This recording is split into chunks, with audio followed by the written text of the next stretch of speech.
आप सभी को जय श्री कृष्णा, राधे राधे। तो आज फिर सुनाते हैं लड्डू गोपाल की एक सत्य लीला कथा, जिसको सुनकर आपको बहुत कुछ सीख मिलेगी। और ये जो सत्य लीला कथा है, ये निर्जला एकादशी पर जो हम सब भक्तों से जाने अनजाने भूल हो जाती है, उसके ऊपर है। तो मेरे वीडियो बनाने का उद्देश्य सिर्फ यही है कि आपसे भगवान की सेवा में, पूजा में, पाठ में कभी भूल से भी कोई गलती ना हो। इस वजह से मैं वीडियो बनाती हूँ और आप तक ये जानकारी पहुँचाती हूँ, क्योंकि आप भी लड्डू गोपाल की सेवा करते हैं, आप भी भक्त हैं। तो जानकारी अच्छी लगे तो कमेंट में राधे राधे और वीडियो को लाइक ज़रूर कर दीजिएगा, और चैनल में न्यू हैं तो सब्सक्राइब कर लीजिएगा। तो वृंदावन के पास एक छोटे से गांव में उमा नाम की एक महिला रहती थी। वह अपने घर में लड्डू गोपाल की सेवा करती थी और हर एकादशी का व्रत पूरे नियम से रखती थी। जब निर्जला एकादशी आई तो उमा ने संकल्प लिया कि इस बार वह पूर्ण श्रद्धा से निर्जला व्रत करेगी। उसने सुबह स्नान किया, मंदिर को साफ सुथरा किया, अच्छे से सजाया। लड्डू गोपाल को उस दिन उसने नए वस्त्र पहनाए और दिन भर भजन कीर्तन में लगी रही। पूरे दिन उसने न जल पिया न अन्न ग्रहण किया और ऐसे ही भगवान की पूजा पाठ भक्ति करती रही। देखो, निर्जला एकादशी हम 3 प्रकार से रह सकते हैं। एक हम ऐसे रह सकते हैं कि जैसे आप या तो आप बीमार हैं, या कि प्रेग्नेंट हैं, या कि कुछ वैसी समस्या है, बूढ़े हैं, तो आप एक टाइम फलाहार कर लीजिए। या एक दूसरे टाइप से ऐसे भी रह सकते हैं कि हम कुछ खा सकते, मतलब फलाहारी कर सकते हैं। तो एक टाइम आप फलाहार करके, फल खा के, दूध पी के भी रह सकते हैं। और एक होती है बिल्कुल निर्जला एकादशी, जो कि पानी भी नहीं पिया जाता। तो तीनों का ही फल है, लेकिन उसके साथ साथ हमें इसके नियम का भी ध्यान रखना है, क्योंकि कोई भी व्रत हो बिना पारण के अधूरा होता है। अगर हम व्रत बहुत अच्छे से किए हैं लेकिन हमने पारण नहीं किया ना, तो उसका पूर्ण फल हमें प्राप्त नहीं होता। इसलिए पारण ज़रूरी होता है। तो ये गलती हो गई उमा से। जब निर्जला एकादशी आई तो उसने संकल्प लिया कि इस बार वह पूर्ण श्रद्धा से निर्जला व्रत करेगी। उसने वही किया जो वो हर बार की एकादशी में करती थी। पूरा दिन उसका भजन कीर्तन में निकला, और ये देख के गांव के लोग भी उसकी भक्ति देखकर बहुत प्रसन्न होते थे। जो आसपास की महिलाएं थीं वो बहुत प्रसन्न होते थे, और कोई भी जैसे पूजा पाठ से रिलेटेड कुछ भी अगर पूछना है, कुछ वो जानकारी चाहिए, तो वो उमा से ज़रूर पूछते थे, क्योंकि वो पूजा पाठ में बहुत आगे रहती थी, भगवान की भक्ति में। अगले दिन क्या होता है कि अगले दिन द्वादशी को पारण का समय था। शास्त्रों के अनुसार एकादशी व्रत का पारण समय पर करना आवश्यक माना जाता है, तभी पूर्ण फल की प्राप्ति होती है। तो इस बार जो एकादशी का पारण है, अगर आप दिल्ली में रहते हैं तो दिल्ली का समय है सुबह 5:18 से लेके 9:35 के बीच है।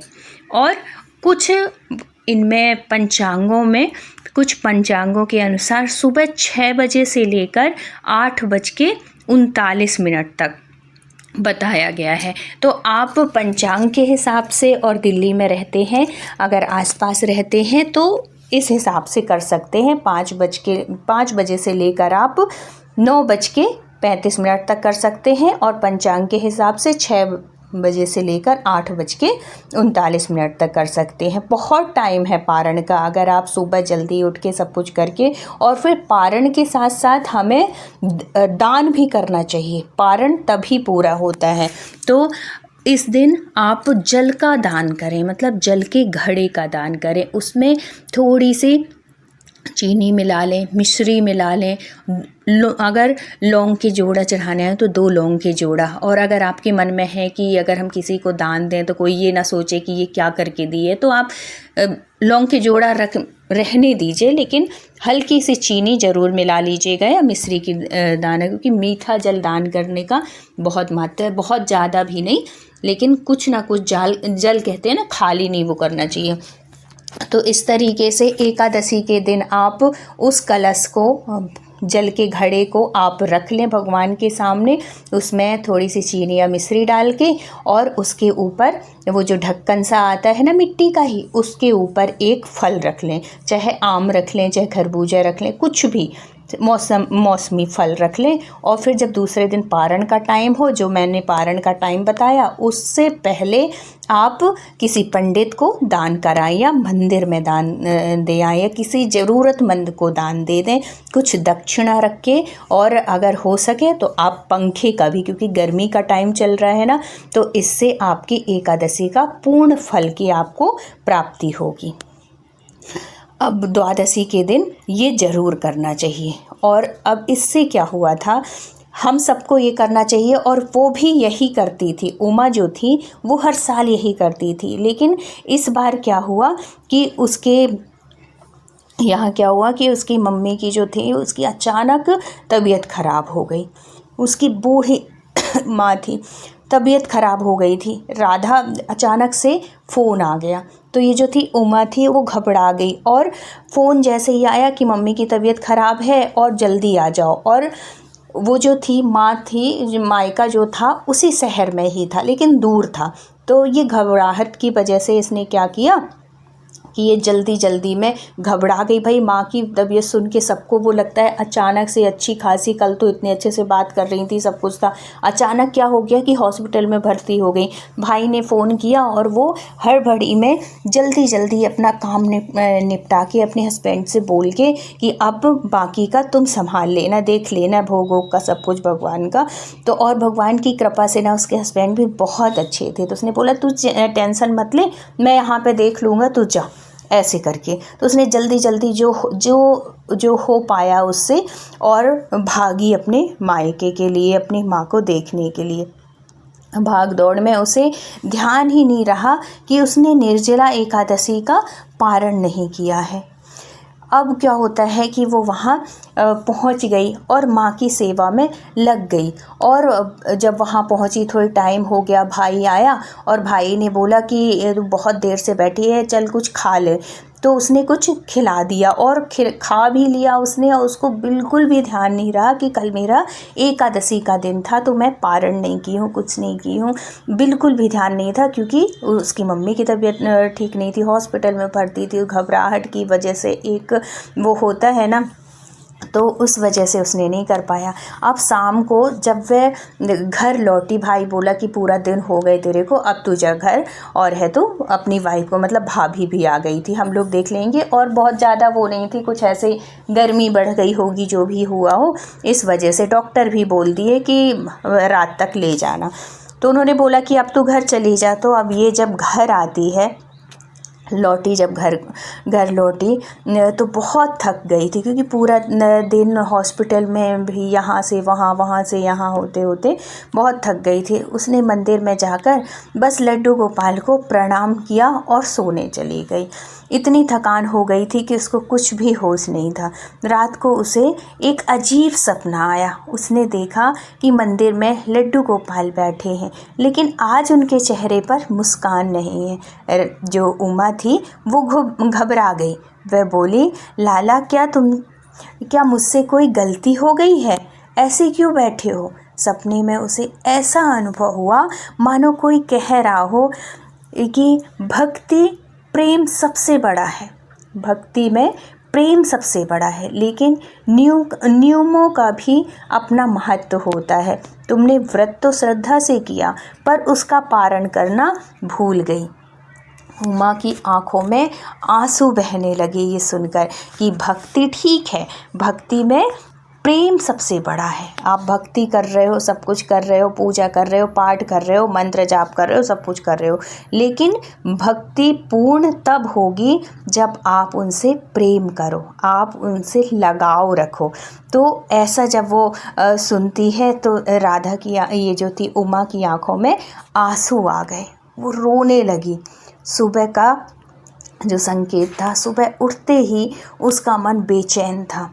उसने तुरंत गांव के एक वृद्ध संत के पास जाकर अपनी बात बताई उनसे। संत जो थे वो शांत स्वर में उन्होंने बोला, बेटी, भगवान दंड नहीं देते, संभालने आते हैं। यदि भूल हो जाए तो सच्चे मन से क्षमा मांगो। निर्जला एकादशी का पारण समय पर करना आवश्यक होता है, लेकिन भूलवश हम सब इंसान हैं, हम सबसे जाने अनजाने की गलतियां हो जाती हैं। भूलवश गलती हो जाए तो पश्चाताप और प्रार्थना से भगवान अवश्य क्षमा कर देते हैं।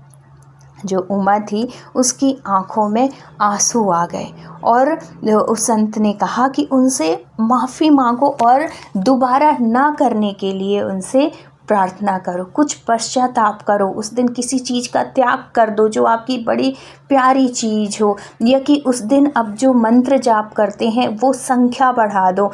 ऐसे जब हम भगवान के सामने वो करते हैं ना, तो भगवान हमारी गलतियों को माफ़ करते हैं।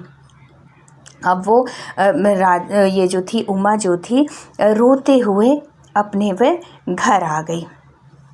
मंदिर को साफ सुथरा किया, लड्डू गोपाल के सामने दीपक जलाया और हाथ जोड़कर रोते हुए बोली, हे ठाकुर जी, मुझसे अनजाने में बहुत बड़ी भूल हो गई। मेरा उद्देश्य नियम तोड़ना नहीं था, कृपया मुझे क्षमा करें। उसने गरीब बच्चों को मतलब पश्चाताप के उससे गरीब बच्चों को भोजन कराया, गौ माता को हरा चारा खिलाया और पूरे दिन भगवान का नाम जाप करती रही। द्वादशी को तो उसने वो कर दिया, भूल गई इसलिए उसने नहीं किया, तो फिर दूसरे दिन उसने ये सब नियम लिया और उस दिन भी उसने पश्चाताप के उससे उस दिन भी उसने व्रत किया। उसी रात उसे फिर सपना आया। इस बार उसने देखा कि लड्डू गोपाल सुंदर पीतांबर धारण किए मुस्कुरा रहे हैं, मंदिर में दिव्य प्रकाश फैला हुआ है। उमा ने चरणों में गिरकर कहा, लाला, क्या आपने मुझे क्षमा कर दिया?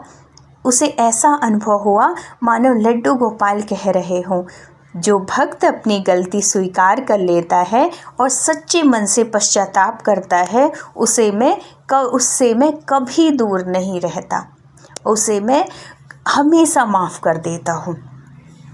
और ये सुनकर ये जो थी उमा जो थी उसकी आँखों से खुशी के आंसू बहने लगे। उस दिन के बाद उमा ने एक बात जीवन भर याद रखी, व्रत केवल भूखे रहने का नाम नहीं है, बल्कि नियम, श्रद्धा और भगवान के प्रति समर्पण का नाम है।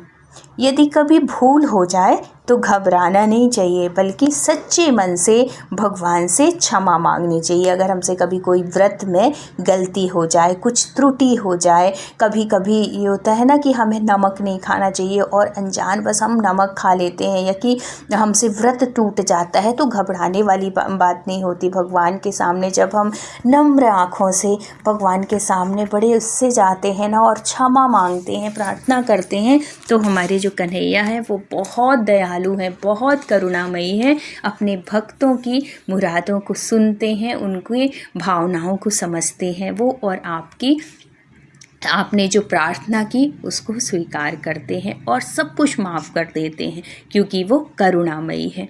क्षमा मांगने पर वो माफ़ कर देते हैं। भगवान भाव के भूखे हैं, अहंकार के नहीं।